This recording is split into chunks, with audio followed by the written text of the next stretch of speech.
Congratulations, Anish. What a huge win today and deciding the tournament in like complete dominating style.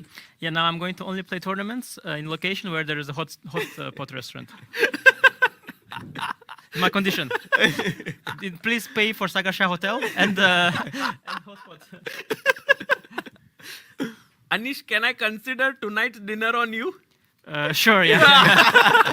if you are I not, made that work before anything was wrong. that's a good one. Winner, chicken dinner. But I think Of course, it was obvious that one of the scenarios would be that Prague will overpress and lose. Yeah. That was a scenario that was you felt likely it one. yesterday, like you felt like Prague will come all out at you. Yeah, the problem is that it's not that I want to make a draw, and he knows this. But if he plays a calm opening, he might have to suffer for without any prospect, and that is the problem. It's not even that with black you have a choice to just grab a draw, because that's a different story. Even then, he probably shouldn't have do it. But yeah, it worked out. I mean, he had great prep. Did you? How did you decide on one d4? Because it must not have been easy which move to play. It doesn't matter. I mean, you Anything can could choose have. any move. You just have to prepare it afterwards. But King's Indian was on your radar. Yeah, of course, I thought about it. Uh-huh. Even before. Prague has played it already. He's played it in some important games.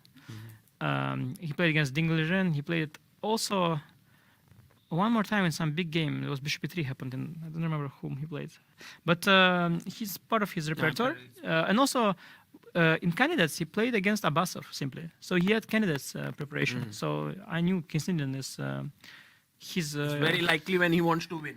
Yeah, I mean, today I still didn't think it will happen because I once spoke to him briefly about it, and I sort of told him that, okay, why you play King's Indian? It's no winning chances at all. Maybe that's why he played it. He had to prove you wrong. By the way, to our directors up, can we have Jonas Beer game on there, because in the challenges? He's about to win the tournament or not? No, actually Yakuboev drew. He was half a point ahead, and so now Jonas in a must win. If he wins this, they will have a tie break. So Jonas is 6 points. Yakuboev was 6.5. He moves to 7, and Jonas has to beat his opponent here. But this is not a position. No. 15-minute delay. Yeah. No. I mean, this is not a position anyway. This is my game. Yeah. We are seeing your game only, but just the video we are. You want the video? Okay. So okay. that it was blank video, Yeah, so the yeah, people yeah. can, Yeah, nice. just. No, so he did ED against Ding as well. That's what I told him. Like I said, like, okay, I said that I was hoping you have something great prepared for a win, and all you did was ED. That was my. That's our conversation before, and now he did again ED. But now he had a different. But this is like a line which. That time he played this against Ding, and it was it's some sort of a draw that Carlsen showed in. I mean, not draw, but this line works for black. Carlsen showed it first time against Ding in Rapid, and even in that Rapid game, Ding already managed to equalize. I think he went something safe, like I don't think I would have done that, by the way. But what Ding did is something really safe. He went, I think, knight d5 simply. I guess he just took and went bishop d5, something like this, and you just get a draw. That's Opposite color, yeah. I mean, I don't think I would have done that, but it's sort of the easiest white can. So this is not a winning attempt. This time he played knight d7, which is a better winning attempt. Of course, I really, I was as a kid, I was a big fan of all this kind of stuff, these setups with Geller played and Bronstein. I played myself, Ton, and so of course I tried to make this work as well, desperately.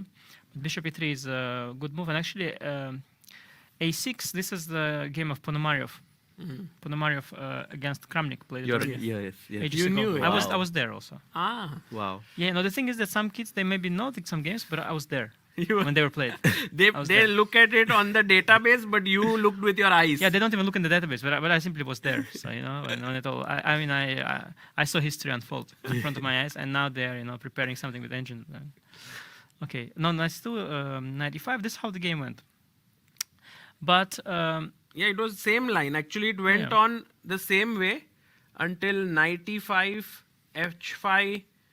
You knew it, yeah? When was the last time you saw this position? Was it yesterday or no? Not yesterday, of course not. But I have seen this position not that recent, but many times. Wow, because the way in which you played Queen D3, I thought Prague was already starting to regret his decision by now. Yeah, I had seen it many times. I seen it when Kramnik played it. I had seen it again later, then But again Kramnik later. played B3, right? Yeah, but I mean, I've looked at the line with engine many times because every time I look at this position in hope that new engine will show that black has something nice. Oh. And every time the engine says you have to go into an endgame, which is worse. So yeah, the line goes. Yeah, I was having only one doubt: was it Rook FD1 or CB? And I suddenly started doubting because I thought it was CB, but I can actually play Rook FD1. Actually, Rook FD1 would have avoided the continuation in the game. So what I did is better to allow an extra option, maybe, because the line goes. I think D5 is. Yeah. So the line goes Bishop H6. Take. So the point of Bishop H6, I believe. The point is that after G3. Whatever, there's some point, I forgot. The Queen D6, yeah, is the main move, and now you take. Bishop F4, Rook C6. Yeah, and this endgame you can sort of hold on a massive depth. Knight D7 first, because I was trying to remember, was it 95 or I couldn't understand. Maybe probably both moves are holding, but there is also this line, Knight D7. Yeah, I remember some exchange sack. Yeah, you can do like this. And black is suffering, but computer holds it somehow. Computer holds, yeah, FE Bishop B5. Computer holds you it. knew everything. I think. Prague was, I think, chose the wrong line today. Really? I mean, look at the depth. Like maybe coach realized.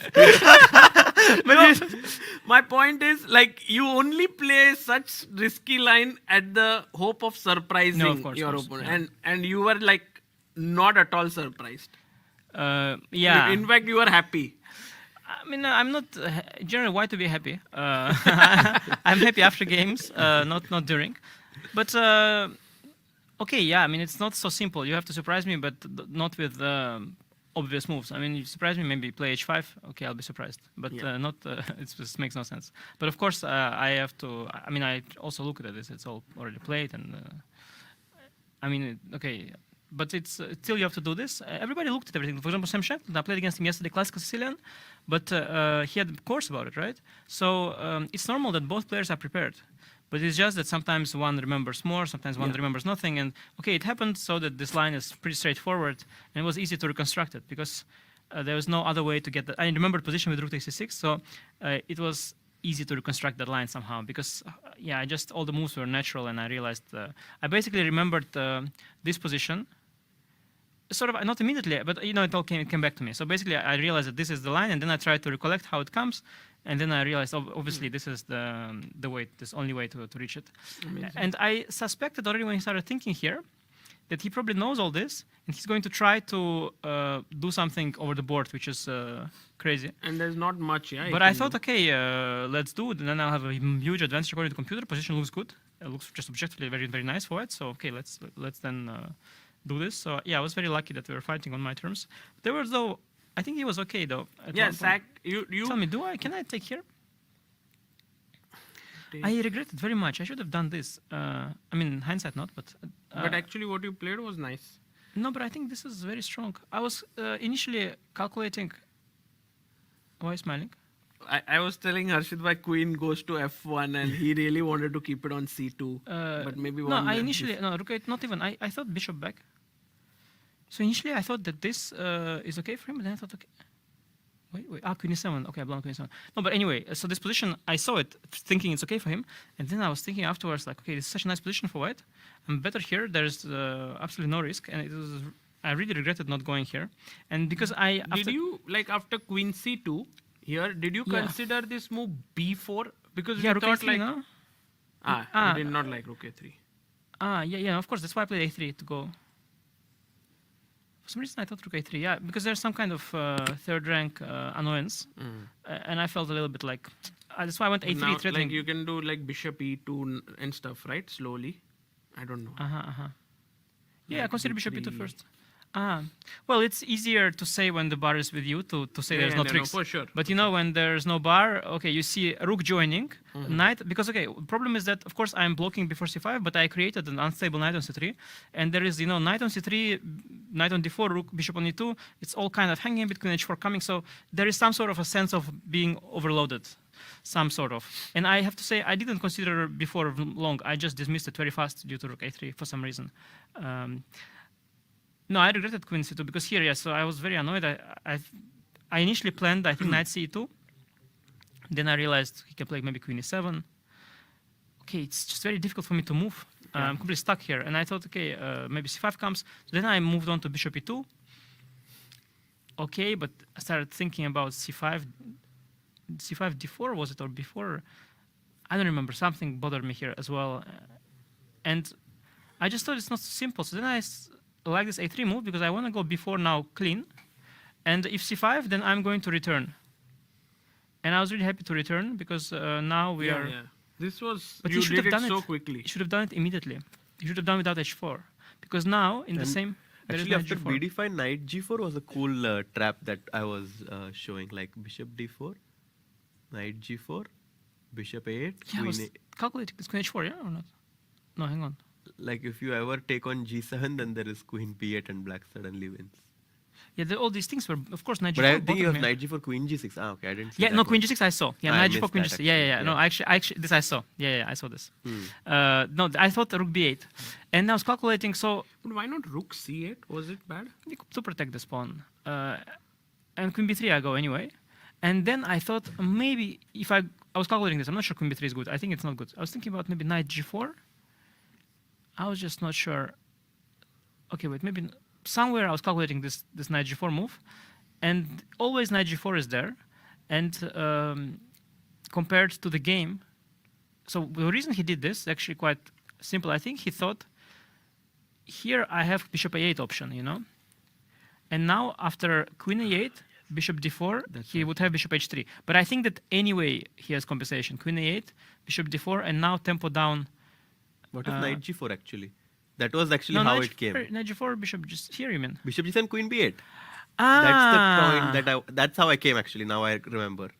Yeah. I might have somewhere knight g4 I was thinking about, but actually I thought also bishop f5, let's say, and then h4. No, I black was, has come. practically very unpleasant. And then I started to think, okay, I'm going to take here. And then I was thinking, maybe I considered to go h3 here simply. It was an option. And then when he went h4, I realized, oh my God, this is great, because now we do the same thing, and I already have h3 for free. And h4 is only weakening. It doesn't help him at all. And I was extremely thrilled with this, because now I have a dream version. And I was going to go queen b3, which is better for white, I think. But then I realized that in this version, I even have knight e4. And I heard that the computer said that he should, that's why I go rook c8. Yeah. To stop. But I think he was looking at queen b3. And then the pawn is not hanging in this version. So I think he included h4 for a wrong reason. It's kind of typical. There are two options for your opponent, and then you want to make a move where one, you get a better version, and another, you get a worse version. But actually, you should realize sometimes that that other one is more important than the other one. So this was just, I was not going to take this exchange, I think, anyway. So it wouldn't, he would have just gotten a better version. I was not going to take this, I think. I was considering it. I was at some point thinking I'll do it, and then I just didn't like it. I just didn't like this. And yeah, knight g4 is nice, yeah, you say. It's crazy. Yeah, this queen. And b8 not was- sure, I saw some other version with queen comes to h4, but this is really very neat, yeah. And then bishop c6, queen a7, and mated, yeah. Yeah, no, doesn't surprise me. My king is a little bit soft, and knight g4 is huge. So, yeah, and this is now a completely different story with the knight not coming to g4. I'm just having all the fun for free. Yeah. And I think it's already lost. And actually, Were you surprised Yes. with this move? no, actually, I didn't see it. Like I saw bishop h3. It was something easy, bishop e5. I saw bishop f5, also bishop e5. And I thought against everything bishop e5, and suddenly bishop g4 he came, and I got completely panicky because I thought at first that this looks good, but then I realized it's completely fine for him. Yeah. Yeah, I was fortunately, although okay, my position looks overwhelming, so it's probably normal. I don't know, do I have more wins or only one win? Only one. Only. Yeah, no, I don't know. It's hard to say. Are you lucky then or not? But No. actually, you removed your jacket and all, and then you sat down. We also removed our jacket when you removed. We were like looking at it. Then you properly thought for the move and then you wore back your, so it's like your style, yeah, like when you are thinking you remove your jacket. Anish is like, So you think I've generally never thought in this tournament? Because I'm always in a jacket. No, I Right. probably saw the win first, and then I removed the jacket to see if without jacket it also works. Right. Yeah. And if it works with jacket and without jacket, then it for sure works. Yeah, at this Actually, the point, nice line is knight f7, you of know, course. I had made a deal, if you don't find bishop f7 then like 10 dinners, but I was like lifelong all dinners. I was full faith. No, the that nice you- thing is knight f6. Yeah, queen g6. Yeah, queen g6, and here also that I have queen c3, and rook c8 I have bishop takes g7 and bishop takes back, because otherwise I could be losing my piece. So rook c4 and or maybe also not, but this is the easiest. Yeah. So actually after bishop f7 knight f6, yeah, and the main line of course goes here. Yeah, queen g6. Yeah, like you said. Yeah, it's just very straightforward. Yeah, I don't know if I was lucky because No, but you maybe are it's not. in Come the on. maybe Like, in such position it should be there. I don't know. You played all the best moves, so you should. No, but I mean I didn't see this, so then you could say that you got lucky. But yeah, fortunately, yeah, no, this is no chance. Yeah. So Anish, how does it feel like to end this tournament with 2 victories? No, I was really happy, of course. I didn't see it coming. I thought I played okay before, and I was really okay with the tournament in the sense that I didn't regret coming here. Sometimes there are tournaments that I even think afterwards, like, shouldn't have even come maybe here. But this is not such. I learned a lot. I thought it was very useful. So I was happy with it. Also, I stopped caring about my rating. It's way too low, so that doesn't matter. You know, okay, it can go just to. It's also nice that there is some kind of there's no more pressure to keep this, you know, to maintain the rating, because otherwise you're always maintaining your rating your whole life, and at some point you realize that instead of playing, you're just maintaining rating. So that also I didn't mind very much. I was just focusing on improving as a player. So I thought, yeah, I learned a lot. Also, to be fair, I think nowadays the ratings are just. I mean. I probably am where I should be, but in general, the ratings, if you look at the rating list, it's complete nonsense, like complete nonsense. I mean, like, like so many retired people at the top, and so many people who are definitely good are still at the bottom, and they keep coming, and the retired people are going so slowly because they're playing some, I mean, just the system is working as long as everybody was playing, but the moment some people stop playing, the system just stops working. And if you see the list, like many very strange things are there. People who are not professionals are there. Simply people who are doing other jobs are in the top. They're not even playing. I mean, they're playing sometimes some games, but they're not professional chess players. So it's remarkable. But anyway, that aside, I was happy with the tournament. But now that I won 2 games, I'm even more happy.